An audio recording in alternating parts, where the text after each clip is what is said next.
ፋኖ ከጠላት ጋር ባደረገው ግብግብ የሞተ 17 ሲሆን የቆሰለ ቁጥሩ ያልታወቀ በቁሙ የተማረከ 28 ነው።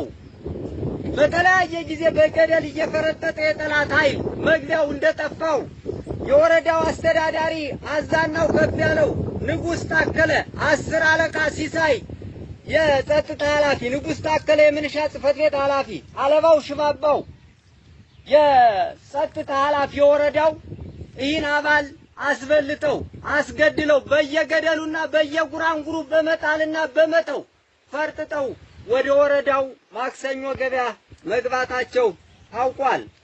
የተገኘ ልዩ ልዩ ምርክ 45 ክላሽንኮቭ ጠመንጃ፣ 135 ካዝና፣ 935 የክላሽ ጥይት የተማረከ ሲሆን የተረፈው የጠላት ኃይልም እየፈረጠጠ ቁስለኛውን በመያዝ ወደ ወረዳው ከተማ እግሬ አውጭኝ ብሎ አምልጧል።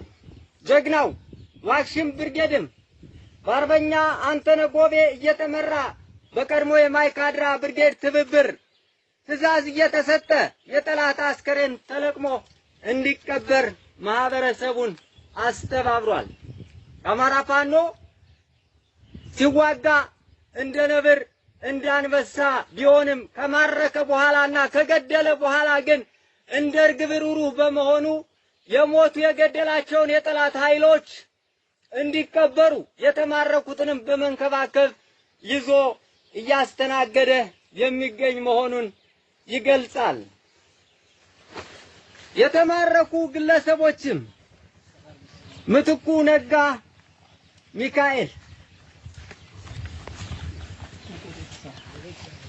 ሰሜን ጠገዴ ሻግኔ ቀበሌ፣ ተሻለ ብርሃኑ አበበ ሰሜን ጠገዴ ወረዳ ሩፋኤል፣ ሼቴ በላይ ፈንታውን ሰሜን ጠገዴ ወረዳ ዛሬም ነገም እንደ አባታችን እንደ ጎይ መልኬ እስክንሆን ድረስ አንለቀውም።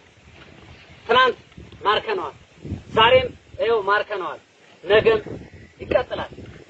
ስለዚህ ነገም ከነገ ወዲያም ዋክሽም ብርጌድ ይቀጥላል። ዋክሽም ብርጌድ ወይም ጎቤ ክፍለ ጦር ይዘን ነገ ወዲያ ብዙ ጀብዶችን እንሰራለን። ሌሎችም ብዙ ጓደኞቻችን አሉ። ከነሱ ጋር ሆነን የአማራን ክብር ከፍ እናደርጋለን፣ ማንነታችን እናስከብራለን። ነገ ወዲያም የወልቃይት ማንነት ጥያቄ ካልተመለሰ ትግላችንም ይቀጥላል። ከፍ ያለ